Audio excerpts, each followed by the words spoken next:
The political crisis in Spain continues. The president of Catalonia claims independence, but is now holding off on the effects of a declaration for a few weeks to hold with the Spanish government in Madrid.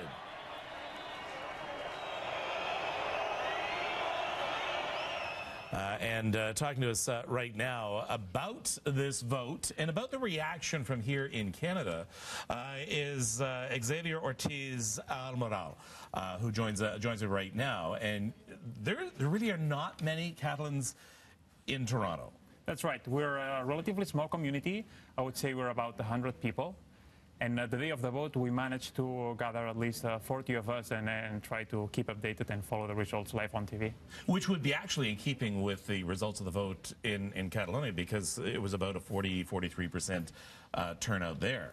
That's right. You have to put this turnout into perspective because the situation was a little bit extraordinary. The Spanish government never acknowledged that referendum, so we were having lots of difficulties in order to exercise that vote. So let's talk about why we need to care about this. There's only 100 Catalans here in Toronto, but a number of things here. We've talked in the past. It has not been in recent years, but about separation with Quebec from the rest of Canada. So we have our own crisis that still has not been solved.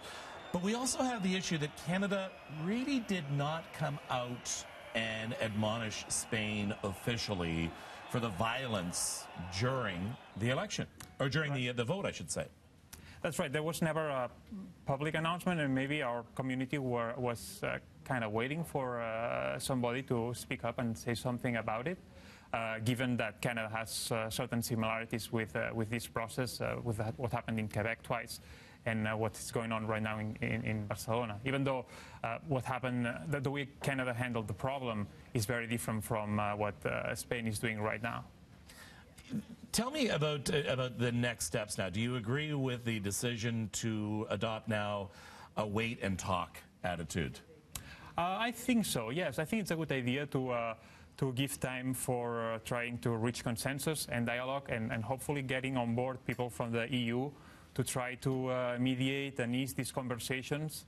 That it's been relatively difficult to have some kind of agreement with the Spanish government, because every time you try to talk to them, it's like talking to a wall, and they just say that it's illegal and it cannot happen.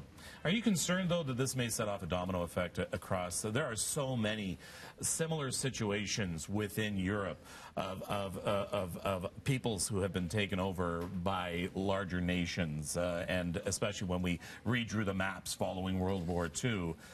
There's a lot of other people seeking independence. I mean, we can talk about the Scots. Yeah, right. And I think Scottish people had their opportunity to vote, just like in Quebec. And everything we're asking from Catalonia is also to have our chance to exercise our right for self-determination and express our voice, our opinion through a referendum, which is what we did on October 1st. Have you been asked by sovereigntists from Quebec to maybe give them an endorsement, or would you if you were asked? Never thought about it. I guess I would. There's definitely similarities between Catalonia and Quebec. We also have our own culture, our own language, and we're not better or worse than anyone else in Spain, but we have our own things, right? And I guess that in that sense, we can be compared to Quebec. But again, the way Canada and Spain is handling the issue is very different. All right. Let's hope peaceful minds prevail from now, and let's hope there is now with this vote a chance to have some open dialogue. Here's hoping. I don't know if that'll will happen or not. Hopefully it will happen, yeah. All right. tocat.weebly.com if you want some more information here in Toronto. Thank you very much for being here. Here's Melanie upstairs.